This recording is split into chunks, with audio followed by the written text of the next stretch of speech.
Bienvenido. ¿Todo bien? Bien. Bueno, ¿cómo armamos una cena, un almuerzo saludable? Contanos, a ver.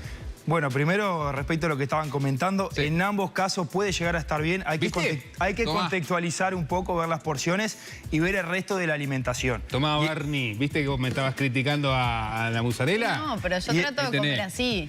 Ese es el primer... habitualmente. Obviamente, si hablamos únicamente de la lista nutricional, puede ser más interesante la cena de la compañera, pero hay que contextualizar siempre. Y ese es el primer concepto, hablando un poco de lo que es almuerzos y desayunos. Bien. Siempre entender que el tiempo de comida es una pieza de un puzzle. Y para determinar si es o no, digamos, saludable o suficiente, hay que contrastarlo con el resto de lo que uno come. Claro. No es lo mismo almorzar y no comer más nada, o almorzarme o cenarme un metro de mozzarella. Es diferente. Más o menos.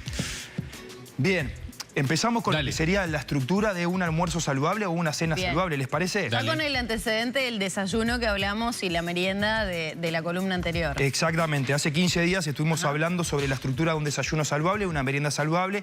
Ahora la idea es complementarlo respondiendo a la pregunta: ¿cómo debería de ser la estructura de un almuerzo o una cena para que sea saludable? Para una vida normal. Exactamente, que vamos a ver cómo, dependiendo de las proporciones de lo que hay en el plato, se puede ajustar a diferentes objetivos. Bien. Ejemplo, perder peso, mantener el peso o ganar masa muscular. Bien.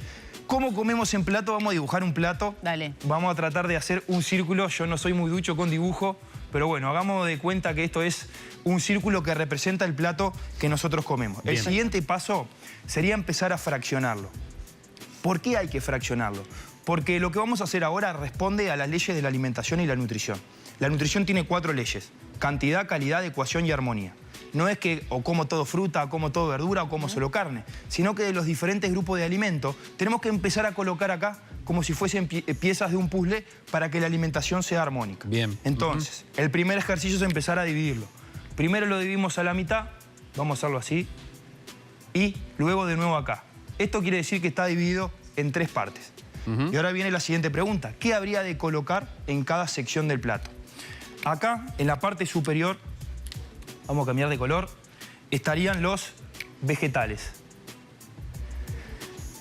Importante, el mejor vegetal es el que se come. Porque después empezamos, ¿y cuál es el mejor? Y aquel tiene tal vitamina y aquel Claro. no lo puedo comer. Y Que yo la que papa tengo... sí, que el tomate no. Por eso, Que... Sí. ¿la papa se considera un vegetal? La papa, dependiendo desde dónde, digamos, se analice cuál es la definición, si es botánica, si es nutricional, lo vamos a considerar en este caso como un tubérculo y va a estar en otra porción Bien. del plato. Vegetales, importante, concepto, el mejor vegetal es el que se come. Estos vegetales debería de ser una mezcla de crudos y o cocidos, porque después está lo otro. Tengo que comer ensalada, los puedo comer al horno, los puedo comer rellenos. Lo importante es consumir los vegetales. Bien. Siguiente proporción. Esta sería cereales, tubérculos o leguminosas. Dígame si se ve bien porque está medio torcido. Ah, está Sí, bien, sí. ¿Se está bien. entiende bien? Medio en diagonal.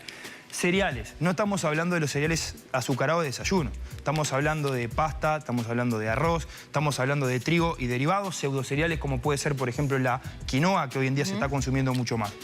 Tubérculos que hay acá, por ejemplo, papa y boniato. Legumbres, poroto, garbanzos, lentejas y todo lo que es la familia de las leguminosas. Esta porción del plato lo que va a aportarnos principalmente es energía. Ahora, población uruguaya. Tenemos la tendencia a un bajo consumo de fibra y estos alimentos son fuente de fibra. Si nosotros tenemos la posibilidad, esta es la parte aburrida, de que, por ejemplo, los cereales sean integrales, mejor. Porque son formas que nosotros tenemos de ir agregando fibra a la alimentación, que entre otras cosas que buscamos cuando comemos es la saciedad y nos va a ayudar. Luego, tenemos la tercera porción que tiene que ver con las proteínas. Pueden ser de origen vegetal o animal. Cualquiera de las dos, hoy en día la ciencia ha mostrado cómo la alimentación vegetariana es compatible con la salud, no tiene por qué ser carne animal. Y acá hay que hacer una distinción. Al grupo de las proteínas se le llama como a un macronutriente. Es decir, lo dejamos para otra instancia, pero macronutrientes son carbohidratos, proteínas y grasas. Esto quiere decir que este es el único grupo que se le tiende a llamar de esta forma, pero pensamos en proteínas y pensamos únicamente en la carne. pero hay otros grupos de alimentos que también nos proveen proteínas. Huevos, por ejemplo, el huevo, por ejemplo, las legumbres también nos aportan proteínas, aunque estén acá. Lo que pasa es que no solo aportan proteínas, sino que también aportan carbohidratos. Si yo saco toda mi proteína, por ejemplo, a expensa de las legumbres, puede ser que yo me esté pasando del total de carbohidratos. Claro. Entonces, acá, proteínas animales, tenemos carnes rojas, carnes blancas, tenemos pescado.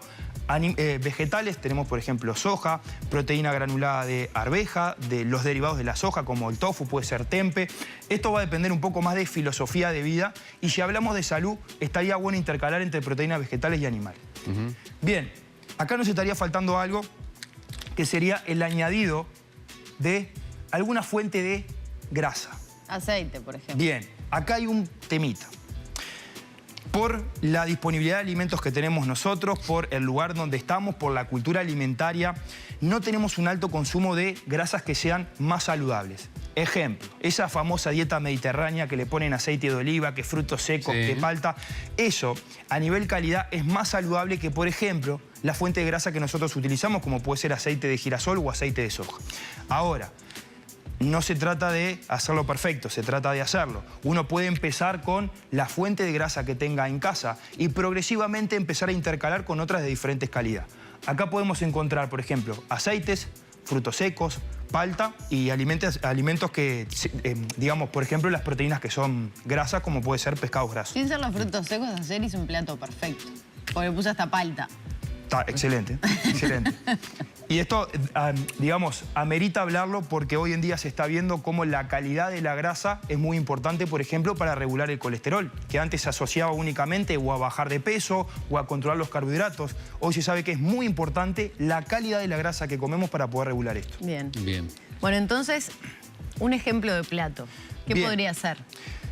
Por ejemplo, para los que comen carne. Bien, yo quisiera hacer una invitación a la gente en su casa que trate de hacerse la pregunta para llevarlo a la practicidad y a la viabilidad de ejecutarlo, que tiene que ver con, dentro de los vegetales, ¿qué me gusta? ¿Qué tengo en casa? ¿Qué le gusta a mi familia? Y ahí empezar una lista. Bueno, me gusta el tomate, la lechuga, el repollo, la berenjena, por decir algo. Capaz que la berenjena no, pero le gusta. Siguiente, dentro de estos, ¿cuáles me gusta y cuáles tengo en casa? Y también cuáles puedo acceder o cuáles tengo en el barrio. A hacer una lista. Y lo mismo con todos los grupos de alimentos. Y luego preguntarme, bueno, con todo lo que tengo disponible, me gusta y puedo acceder, ¿qué plato puedo armarme? Y ahí nos damos cuenta que podemos hacer un chop suey de vegetales que puede tener pollo, que podemos hacer un guiso de verduras, que podemos hacer una lasaña. Es decir, una cosa es esto, que es el plato puzzle, y otra cosa es llevar esto a una preparación, donde se integra todo, como por ejemplo una lasaña. Capaz que la lasaña es de verduras, esta parte ya no la tenés y la tenés en el relleno. Claro. Y acá es un poco la creatividad, digamos. Rodrigo, Claro. ¿y esto aplica al almuerzo y a la cena? Porque pensaban en lo que mencionabas la otra vez, ¿no? Vinculado a cuando llegamos a casa y ya hacemos menos actividad física y después ya nos vamos a dormir. ¿Sería conveniente repetir plato del mediodía y noche? Bien. O que sea un poquito menos cargado, tal vez el de la cena. Importante entender que la proporción que ocupa cada fracción del plato va a depender en cierta medida del contexto y del gasto energético. Por ejemplo, si una persona hace ejercicio, hace deporte, es probable que esta sección la tenga que agrandar un poco y se vea sacrificado por lo menos un poquito los vegetales. ¿Por qué? Porque este grupo de alimentos lo que más nos va a aportar es energía. Y la energía la precisamos porque la gastamos y tenemos que reponer. Lo más importante en alimentación, digamos, con respecto a esa pregunta, es lo que comemos al total del día.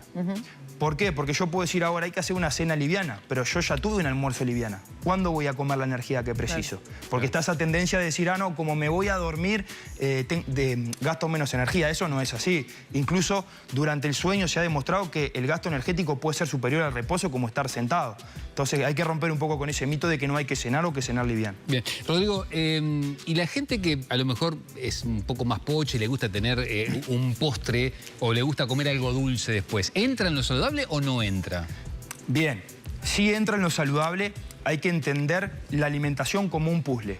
La pregunta sería, ¿cómo puedo hacer yo para que ese postre dulce sea una de las piezas del puzzle? Ahí va. Y uno puede mirar para su alimentación y decir, bueno, mira, tengo lácteos, tengo frutas, tengo almidones por acá, por ejemplo, los cereales. Y puedo decir, bueno, me hago una crema de avena con una banana, me hago un yogur con fruta, una gelatina con frutos secos y yogur o lo que sea.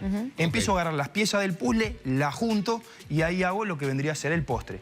Idealmente con alimentos naturales mínimamente procesados. Porque no es lo mismo que yo agarre alimentos de la alimentación saludable a que me compre un postre azucarado con un montón de cosas. O sea, si como postre, ¿debería bajar un poco las proporciones de la cena? ¿O no? Sí y no, porque depende. Si vos querés agregar un postre y ya te gastaste todas las piezas del puzzle, vas a tener que sacrificar esto. Ejemplo, me como un churrasco con ensalada y me como un postre que saco de acá la energía.